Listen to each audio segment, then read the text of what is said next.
आज भरघोस मतानं जो आहे तो विजय झालेला आहे त्यामुळे सोलापूरच्या बलाढ्य शक्तीचं आव्हान होतं. कसं आव्हान? सगळ्यात पहिलं मी भारतीय जनता पक्षाच्या महायुतीच्या माझ्या सगळ्या सहकारी बांधवांचं आणि मतदार बांधवांचं मनापासून आभार मानतो की त्यांनी भारतीय जनता पक्षाचे आमचे उमेदवार राजाभाऊ राऊत यांना पाठबळ दिलं. खास करून देवेंद्रजींना मनापासून मी धन्यवाद देईन की त्यांनी राजाभाऊसारख्या निष्ठावंत कार्यकर्त्याला संधी दिली आणि ती संधी देत असताना सगळी ताकद राजाभाऊंच्या पाठीशी उभी केली. म्हणून मी आदरणीय देवेंद्रजींना मनापासून धन्यवाद देईन आणि आजच्या विजयाचं श्रेय पण आदरणीय देवेंद्रजींनाच आम्ही सगळे मिळून देऊ. अशा पद्धतीची निवडणूक आज पार पडलेली आहे.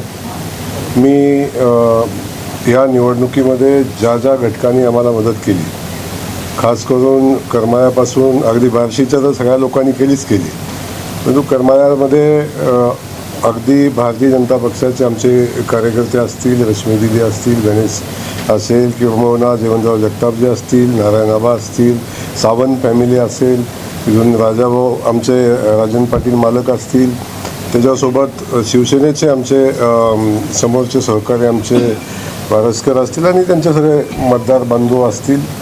तिथून ज्या ज्या लोकांनी म्हणजे अक्कलकोटपासून सचिनदादा कल्याण शेट्टीचं खूप मोठं योगदान यामध्ये आहे आणि त्यासोबत ग्रामीण भागामध्ये सांगोल्याचे आमदार असतील, शहाजीबापू असतील, आमचे भारतीय जनता पक्षाचे बाळासाहेब एरंडे आणि आमच्या जिल्हाध्यक्षापासून सगळी लोक असतील. या सगळ्या लोकांनी प्रचंड मेहनत घेतली. उत्तरमध्ये सुद्धा उत्तर आणि दक्षिणमध्ये सगळ्यांनीच ताकदीनं काम केलं. शहाजी आमचे पवार असतील आणि त्यानंतर सगळे सहकारी त्यांचे असतील. या सगळ्या लोकांनी आम्हाला साथ देत असताना आमच्या शहरचे आमदार आदरणीय देवेंद्र कोठे असतील, सन्माननीय विजय मालक असतील, सन्माननीय सुभाष बापू असतील, आमच्या शहराध्यक्ष असतील, आमचे सगळे गटनेते असतील, महापौर असतील, अशा सगळ्या आमच्या सहकाऱ्यांनी प्रचंड मोठ्या ताकदीनं आणि आमच्या सोबत असणारे आमचे सहकारी महायुतीतले घटक पक्ष असतील, या सगळ्यांनी खूप ताकदीनं आम्हाला या निवडणुकीमध्ये मदत केली. सगळ्यात पहिलं ज्या ज्या लोकांची ज्ञात अज्ञात लोकांची या निवडणुकीसाठी मदत झाली, ज्यांनी आशीर्वाद दिले, ज्यांनी पाठबळ दिलं, खास करून माळशिरसमध्ये आमचा झुंजार सहकारी या ठिकाणी राम सातपुते लढले. एका वेळी 44 मतं ताब्यात घेऊन त्यांनी ही निवडणूक समर्थपणे पुढे नेण्याचा प्रयत्न केला. त्यानंतर जानकर साहेबांनी आम्हाला मदत करण्याची भूमिका घेतली. असं सगळ्या ज्या ज्या घटकांनी आम्हाला मदत केलेली आहे त्या सगळ्या घटकांना मी मनापासून धन्यवाद देईन, त्या सगळ्या नेत्यांना धन्यवाद देईन. आणि आजचा विजय हा भारतीय जनता पक्षाच्या कार्यकर्त्यांचा, सहकारी बांधवांचा आहे, महायुतीच्या कार्यकर्त्यांचा आहे. त्यासोबत आदरणीय देवेंद्र फडणवीस साहेबांचा आजचा हा विजय जो सोलापूर जिल्ह्याच्या इतिहासामध्ये झालेला सगळ्यात मोठा विजय. नाही, माड्याचं तर मी मगाशी बोलताना राहून गेलो की आमचे रणजित शिंदे जे असतील, खास करून संजय मामा असतील, आदरणीय परिचारक मालक असतील, त्यानंतर आमचे समाधान अवतडे माझे विधानसभेतले माझे सहकारी आहेत, या सगळ्यांनी खूप प्रचंड ताकदीनं निवडणुकीमध्ये भाग घेतला आणि निवडणुकीमध्ये सगळ्यांनी आशीर्वादही पाठीशी उभे केले. राष्ट्रवादी असेल, शिवसेना असेल, या सगळ्या घटक पक्षांनी आम्हाला मदत केली आणि त्याच्या पलीकडे जाऊन समोरच्या अनेक लोकांनी आम्हाला मदत केलेली आहे. त्या सगळ्यांचं मनापासून धन्यवाद.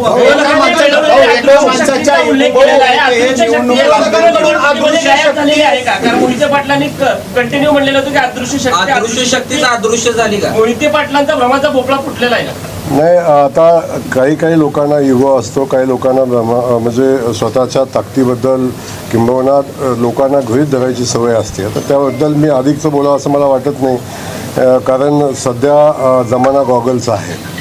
त्यातून सामान्य माणसाची मतं, सामान्य माणसाच्या भावना, सामान्य माणसाचं सध्या काय चाललं आहे याच्या संदर्भात बघायची त्यांची दृष्टी आता बाहेर गेलेली आहे. त्यामुळे त्याला अधिकचं त्यांना महत्त्व देणं मला योग्य वाटत नाही. एक सांगेन असे अदृश्य शक्तीचे प्रयोग करणारे आता अदृश्य झालेले आहेत. त्यांचं या जिल्ह्यातलं अस्तित्व हे पडलेली मतं हे त्यांच्या कर्तृत्वानं पडलेली नाही. जी विचारधारा आहे, विचारधारेच्या विरोधात पडलेली काही मतं आहेत, याचंही पडलेल्या मताचंही कुणी श्रेय घ्यायचं कारण नाही.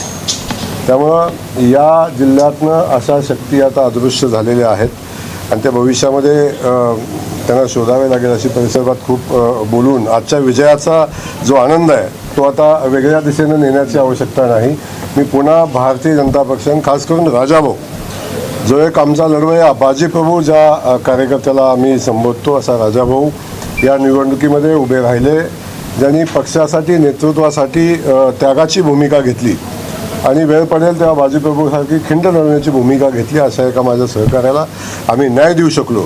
देवेंद्रजींचं मनापासून धन्यवाद, भारतीय जनता पक्षाचं मनापासून धन्यवाद आणि मतदाराचं मनापासून धन्यवाद. आणि आता राजाभाऊ एकदा सन्मानानं आता विधान भवनामध्ये जातील आणि पुन्हा एकदा जनतेच्या सेवेसाठी या निवडणुकीमध्ये जानकरांनी आपल्याला मदत केली. मात्र काही दिवसांपूर्वी रामभाऊंनी असं म्हणलेलं आहे की माळशिरस तालुक्यामध्ये मोहिते पाटील आणि जानकर हे आमचे विरोधक असणार आहेत. रामभाऊ आणि जानकरांमध्ये समन्वय घडवून आणण्यासाठी त्याच्यामध्ये शंका असायचं बिलकुल कारण नाही. रामभाऊ आमच्या भारतीय जनता पक्षाचा नेता आहे.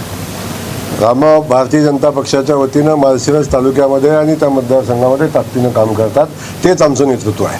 त्यामुळं बाकी कुठल्या गोष्टी असतील त्या परिस्थितीमध्ये निवडणुकीच्या अनुषंगानं झालेले आम्हाला दिलेली मदत असेल त्या मदतीची आम्ही नक्की जाणीव ठेवू. परंतु एक विचारधारा म्हणून आमचा पक्ष म्हणून आमची भूमिका ठाम आहे आणि त्याच्यामध्ये कुठली शंका घ्यायचं कारण नाही. भाऊ कारण 3 जे अमरावती असेल, नागपूर असेल, धाराशिव असेल खास करून, मी तर आपल्याला सांगेन की ही निवडणूक आम्ही प्रचंड मोठ्या ताकदीनं लढलो. महायुतीपेक्षा अधिकची मतं आम्हाला मिळाली. आम्ही खूप गेन केलं. परंतु तसा विचार केला तर मला 12 मतं कमी पडली. याचं शल्य मला सातत्यानं राहील. परंतु आजही ही निवडणूक मी आपल्याला सांगतो की खूप ताकदीनं आम्ही लढत असताना आम्हाला अपेक्षित लोकांनी मदत केली. त्याच्याही पुढं जाऊन काही गोष्टी घडणं आवश्यक होतं. मला वाटतं 10-12 मताचा फरक राहिलेला आहे. हो, अकलूजच्या सभेची तारीख ठरली. तुम्हाला खरं सांगू, या विजयाचं श्रेय सामान्य कार्यकर्त्यांचं आहे आणि या जिल्ह्यानं आता सांगून टाकलेलं आहे की आता सरंजामशाही चालणार नाही आणि या निवडणुकीचा विजय हा कार्यकर्त्यांचा आहे. त्याचं श्रेय कुणाला तरी देण्याची आवश्यकता नाही. अकलूजमध्ये सभा घेण्याची आवश्यकता नाही. मी आपल्याला सांगतो, अकलूजमध्ये सभा घेण्याची आवश्यकता नाही. योग्य वेळ तेव्हा राजाभाऊ नक्की जातील, त्यावेळेच होईल. पण या विजयासाठी फार मोठा संघर्ष झाला आणि कुणाला काहीतरी मोठं हे करायला लागलं असं काही नाही. कुणाला महत्त्व देण्याची आवश्यकता नाही. आता मी सांगितलं ना, गॉगलचं राजकारण संपलेलं आहे. आता जमिनीवर येऊन डोळे उघडे ठेवून लोकांच्याकडे बघा, लोकांच्या भावना बघा, लोक काय म्हणतात बघा, जमिनीवर काय आहे ते बघा. आता दिवस संपलेले आहेत. तर आनंद व्यक्त करायला शिका ना बाबा, कधीतरी आनंद व्यक्त करायला शिका ना. नाशिकमध्ये मोठ्या प्रमाणावर उलटफेर पाहायला मिळतोय. जे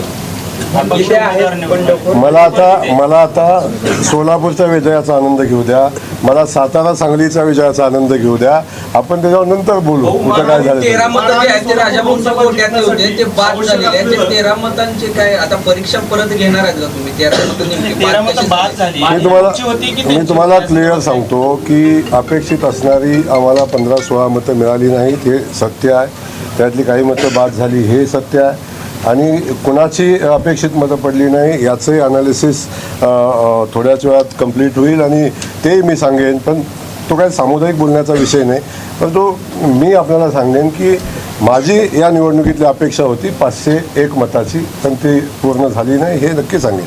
परंतु म्हणून या विजयाचं महत्त्व कमी होत नाही, मिळालेली मतं कमी नाहीत. आम्ही या विजयाचा आनंदोत्सव साजरा करू आणि आपल्या सगळ्यांचं, खास करून मी माझ्या सगळ्या सहकारी बांधव, चुकून कुणाचं नाव घ्यायचं राहिलं असेल, आमच्या कुर्डवाडीचे आमचे नगराध्यक्ष आहेत तिथं आणि काही उपाटाचे लोकांनी मला मदत केली होती. सगळ्यांना धन्यवाद देत असताना मी आपल्यालाही मनापासून धन्यवाद देईन की कायम उघडा डोळे बघा नीट अशा पद्धतीची भूमिका आपण पार पाडली आणि आमचे डोळे कायम उघडं ठेवण्याचं काम आपण केलं.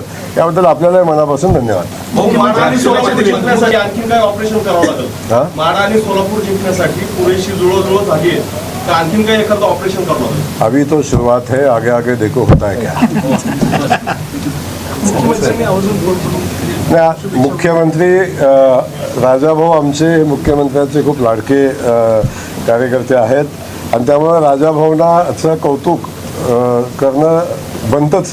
त्यामुळे राजाभावना फोन येणं साहजिक आहे. त्यामुळे मी आपल्याला सांगेन की एक आपला सहकारी ज्यानं बाजीप्रभूसारखी खिंड लढवली अशा सहकार्याचा झालेला पराभव माननीय मुख्यमंत्री महोदयांच्याही जिव्हारी लागलेला होता. तेव्हा अशा कार्यकर्त्याचं पुनर्वसन करणं हे आदरणीय देवेंद्रजीकडूनच शिकलं पाहिजे, मुख्यमंत्री महोदयांच्याकडूनच शिकलं पाहिजे आणि खरा आदर्श त्यांनी घालून दिलेला आहे त्यानंतर. नाही आता तर 1-2 पायऱ्यावर आलेला आहे अजून. आता हे जे 102 मतं इतर म्हणजे महायुती आणि महाविकास आघाडी सोडून 102 मतं होते, त्यातले 40 मतं ही राष्ट्रवादीला गेलेली आहेत आणि 62 मतं आपल्याला आलेली आहेत. 13 मतं बाद झालेली आहेत. 13 मतं बाद झाली, त्यामधल्या आपले किती बाद झाले या संदर्भात? बहुतांश मतं आमचीच आहेत, बहुतांश मतं आमची आहेत. पण मी तुम्हाला सांगतो की मूळ याच्यामध्ये आम्ही खूप मोठं गेन केलेलं आहे, आम्ही खूप मोठे मतं मिळवलेली आहेत. तसं पक्षाच्या चिन्हावरच्या मताचा हिशोब केला तर तुम्हाला खूप मोठा फरक याच्यामध्ये दिसेल. त्यामुळं आम्ही एवढंच सांगतो की म्हणजे माझ्या सगळ्या सहकार्यांनी, म्हणजे मी आता नावं कुणाचं चुकून घ्यायचं राहिलं असेल त्याचा पुन्हा इश्यू नको व्हायला, परंतु मी माझ्या सगळ्या भारतीय जनता पक्षाच्या माझ्या सहकारी बांधवांचं, सहकारी महायुतीतल्या आमच्या सगळ्या सहकाऱ्यांचं मनापासून आभार मानेन आणि खास करून सोलापूरच्या जनतेला मी सातत्यानं धन्यवाद देतो. आजही धन्यवाद देईन की त्यांनी आमच्या भारतीय जनता पक्ष महायुतीच्या विचारावर विश्वास ठेवला आणि या जिल्ह्याला पुढं घेऊन जाण्याची जी क्षमता आहे किंबहुना या जिल्ह्याला पुढं कोण घेऊन जाईल तर भारतीय जनता पक्ष आणि आदरणीय देवेंद्रजींच्या नेतृत्वाखाली सरकार पुढं घेऊन जाईल हा विश्वास आमच्या सोलापूरच्या जनतेला या निमित्तानं आहे. मी आपल्याला आत्ताच सांगितलं आहे की मला ह्या विजयाचा आनंद घेऊ द्या, माझ्या सहकार्याने या विजयाचा आनंद घेऊ द्या. त्या बाकी सगळ्या गोष्टीवर विचार करायला खूप वेळ आहे, आपण विचार करू आणि शेवटी महायुतीमध्ये आलेल्या सगळ्या लोकांचं स्वागत करणे ही आमची जबाबदारी आहे. ते आणि त्याच्याविषयी वेगळं काय सांगणं मला वाटतं उचित नाही. बहुराष्ट्रवादी शरद पवार काळात देखील असेल विकास कामाच्या मुद्द्यावर नाही, आपण बघतो की मी त्यांचे आभार मानेन. म्हणजे अभिजित पाटील जे असतील, सन्माननीय बाबासाहेब पाटील असतील, सन्माननीय नारायण पाटील असतील आणि सन्माननीय जानकर जे असतील, चौघांचे मी आभार मानेन.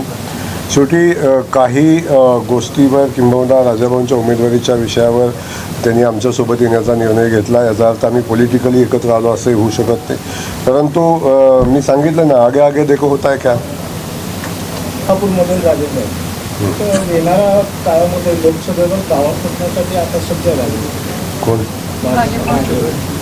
दावा ठोकण्याचं लोकसभेसाठी भारतीय जनता पक्ष योग्य ठिकाणी दावा ठोकेल, त्याची काळजी आपण करू नका.